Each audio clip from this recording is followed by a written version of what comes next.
They called her mentally unstable, an unfit mother, an attention seeker. Every newspaper, every day, for months. Princess Diana said nothing. Everyone assumed she'd accepted defeat. Then she walked into a BBC studio with a folder of evidence they never saw coming, and what happened in the next 2 hours destroyed the monarchy's control forever. The morning of September 3rd, 1996, Diana sat in her Kensington Palace apartment surrounded by newspapers. Every front page carried her face, every headline designed to destroy her. Diana's mental breakdown confirmed by palace sources. Unfit mother. Should Diana keep her children?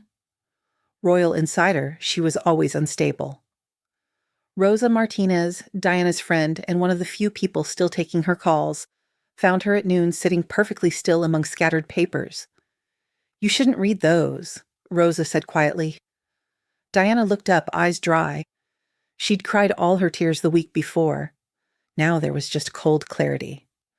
"I need to document every lie." The newspapers were organized chronologically, color-coded by publication, sticky notes marking particularly vicious claims. "This one says I screamed at staff until they quit. I've never screamed at anyone who worked for me. This one says I have paranoid delusions about the royal family plotting against me." Diana's laugh was bitter. Paranoid delusions. They literally sat in a conference room and decided how to destroy my reputation. I was there. Rosa sat beside her on the floor. "How long has this been going?" 2 weeks since the divorce was finalized, but it started during negotiations. Every time I wouldn't agree to their terms, another story would leak. Diana picked up that day's Times. This one quotes multiple palace sources saying, "I'm an unstable mother who frightens my children." William asked me yesterday if I was really crazy, like the paper said. My son asked if I was crazy. "You need to respond publicly." They want me to respond. If I cry, I'm emotionally unstable. If I'm angry, I'm unbalanced. If I'm calm, I'm cold. Every response plays into their narrative. Diana looked at the newspapers spread around her. "I'm going to be silent, and I'm going to document everything." By the end of that week, Diana had lost 3 charity board positions. The letters were polite, given the current circumstances, but the message was clear. One chairman was honest in a private call. Diana were under pressure from major donors with palace connections. They've made it clear that continued association with you will result in funding cuts. Paul Burrell, her butler, brought tea she didn't ask for. "You should eat something, ma'am. You haven't eaten since yesterday." Diana stared at the resignation letters. They're going to take everything, aren't they?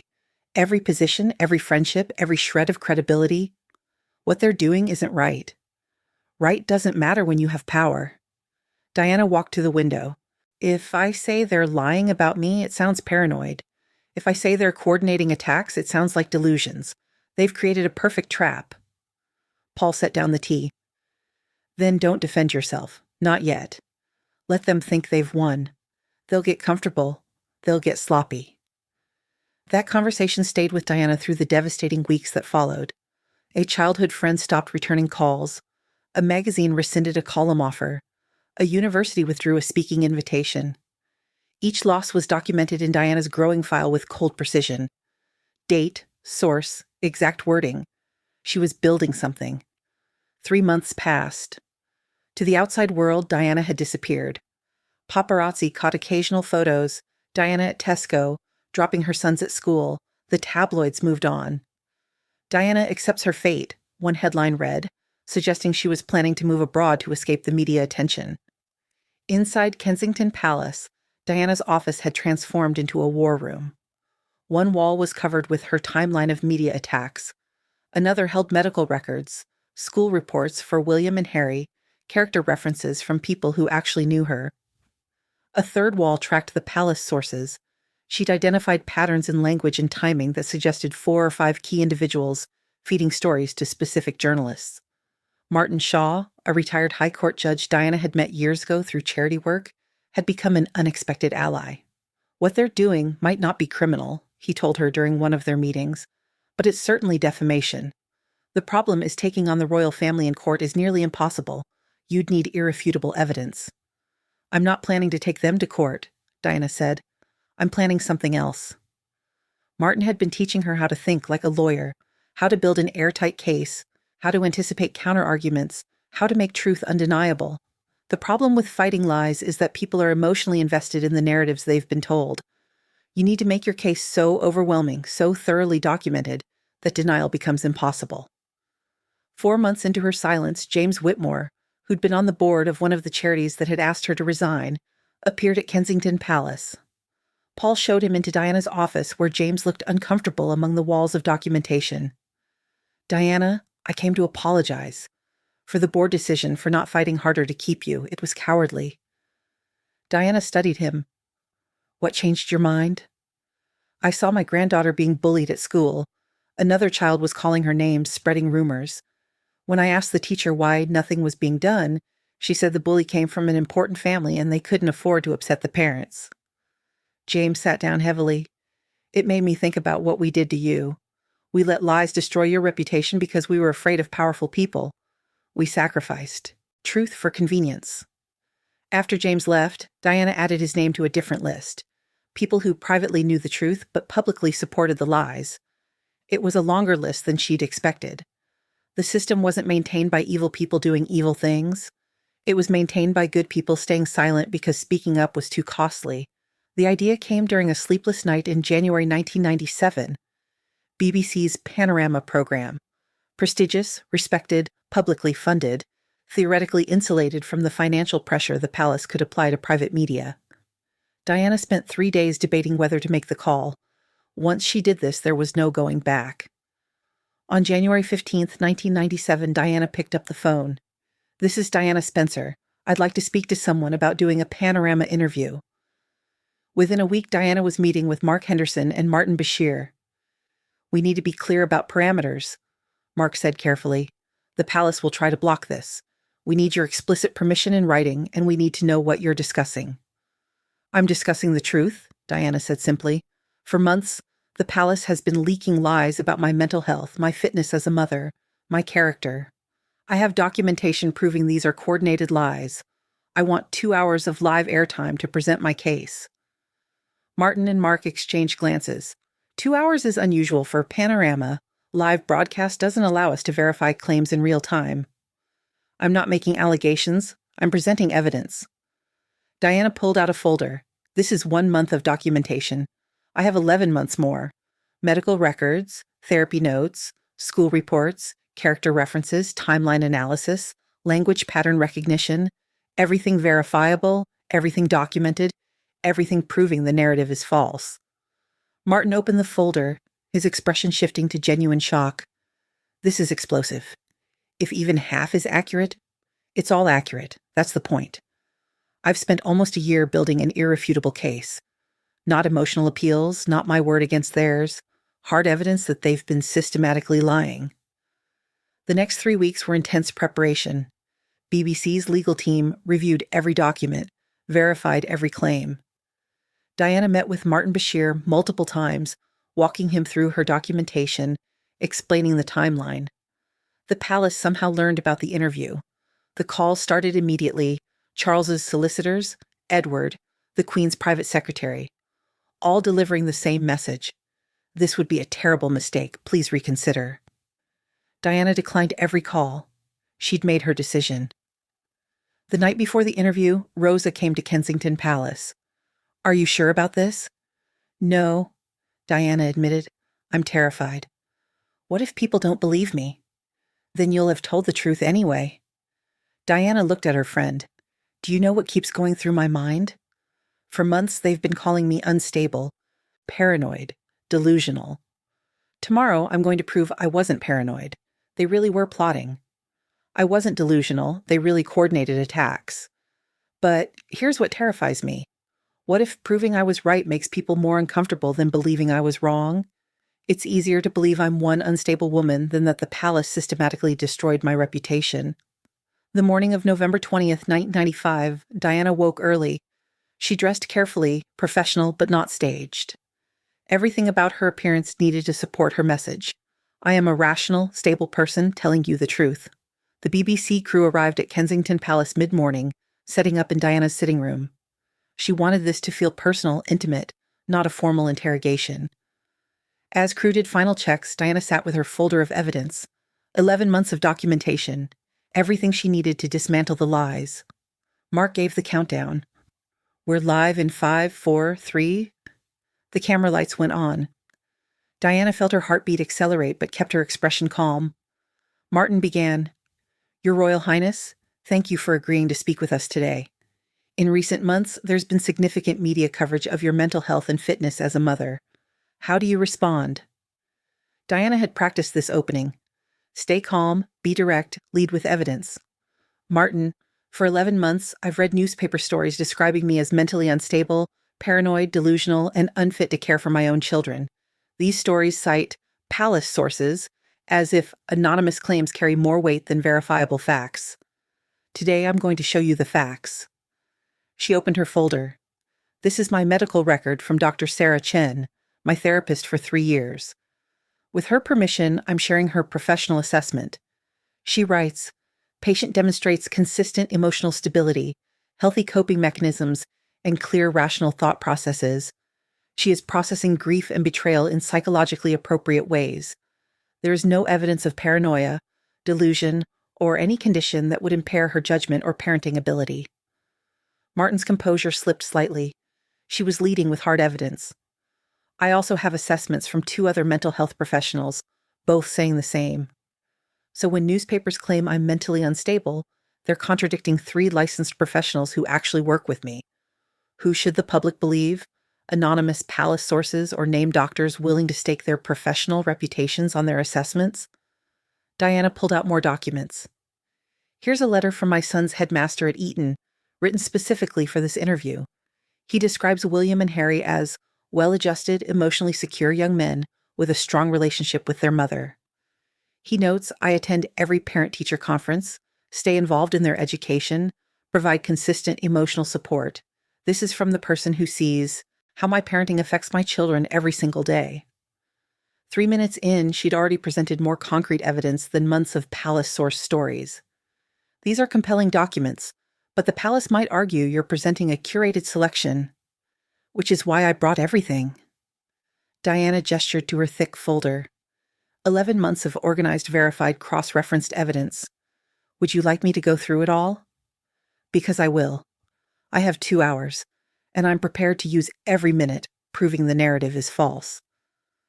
Across Britain, 23 million people watched a woman they'd been told was unstable presenting evidence with calm, methodical precision. Let's talk about the media coverage itself. You claim it's been coordinated. It's not a claim, it's pattern analysis. Diana pulled out her timeline. This tracks every major negative story over 11 months. Look, stories appear consistently on Mondays and Thursdays, always in publications with palace connections, always attributed to anonymous insiders. This isn't random. This is systematic media placement. She pulled out another document. These are divorce settlement negotiation dates. Every time my legal team pushed back on restrictive terms, within 48 hours, a new negative story appeared. The timing isn't coincidental. Media pressure was being used as a negotiation tactic. The silence stretched. When Martin spoke again, Diana interrupted. Let me save time and address what the palace will argue, Diana said. They'll say I'm lying, manipulating evidence that this documentation itself proves I'm unstable. So let me show you something else. She pulled out a small recording device. During one settlement meeting, the palace legal team made their strategy very clear. I'd like to play a recording. Martin looked genuinely shocked. You recorded settlement negotiations? I recorded a conversation where I was present and participating. That's legal in Britain. One-party consent. Given what was being discussed, I felt documentation was necessary for my protection. Diana set the device on the table. This is from July last year. You'll hear Charles's lead solicitor, Michael Thornton, and 2 palace representatives. A 2-minute excerpt. She pressed play. Static, then voices. Male voice. 1. Thornton. The mental instability angle is working. Public opinion is shifting. Male voice. 2. We need to maintain pressure. More stories about her being an unfit mother. Male voice. 3. What if she tries to defend herself publicly? Thornton. She won't. She's too scared of losing the boys. And if she does, it just proves she's unstable. Only crazy people defend themselves against mental health allegations. Laughter on the recording. Male voice. 2. How long do we keep this up? Thornton. Until she signs what we want her to sign. She'll break eventually. They always do. Diana stopped the recording. The studio was completely silent. Martin's face showed genuine shock. That's them admitting to a systematic campaign of defamation, he said. Yes. That's them admitting calling me mentally unstable was a legal strategy, not genuine concern. That's them admitting they deliberately used my children as leverage. That's them laughing about psychologically torturing someone into compliance. Diana's calm throughout the interview finally showed cracks. Her voice was still controlled, but emotion was bleeding through. I sat in that meeting listening to them discuss how to break me like I was a horse that needed taming. And I smiled and nodded because I knew if I showed any emotion, they'd use it as evidence I was unstable. So I buried my feelings, turned on my recorder, and documented them, admitting to everything. The rest of the interview was a systematic dismantling of every lie. Diana presented character references, medical assessments, school reports, financial records. She walked Martin through the timeline of leaks, showed language patterns, explained how palace PR machinery worked. By the time the cameras cut 2 hours later, Diana had presented a case so thoroughly documented that dismissing her as unstable was impossible. The woman on screen was calm, rational, methodical, everything the palace sources had claimed she wasn't. The immediate aftermath was chaos. BBC's phone lines crashed within minutes. Every major news outlet scrambled to cover the story. Social media exploded. Diana went home to Kensington Palace, emotionally drained. William and Harry had watched despite her wishes. They'd insisted they needed to see it. William hugged her when she arrived.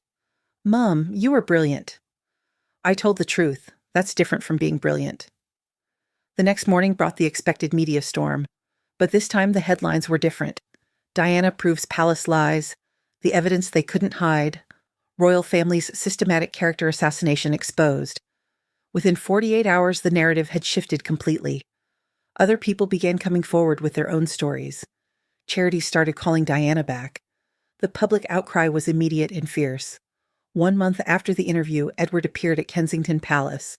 He looked diminished, older, defeated. "Diana, the family, we'd like to discuss new terms. Your titles restored, full access to children, charity positions back, and compensation for damages." Diana looked at him for a long moment. "You spent a year trying to destroy me. You made my children ashamed of their mother. You turned friends against me. You called me unstable, unfit, attention-seeking. You did this systematically, deliberately, cruelly." Edward shifted uncomfortably. "We're offering to make it right. You can't make it right. You can only stop making it worse." Diana stood. "Keep your titles. I don't need them. Keep your positions. I'll build my own. Keep your compensation. I don't want your money." "Then what do you want?"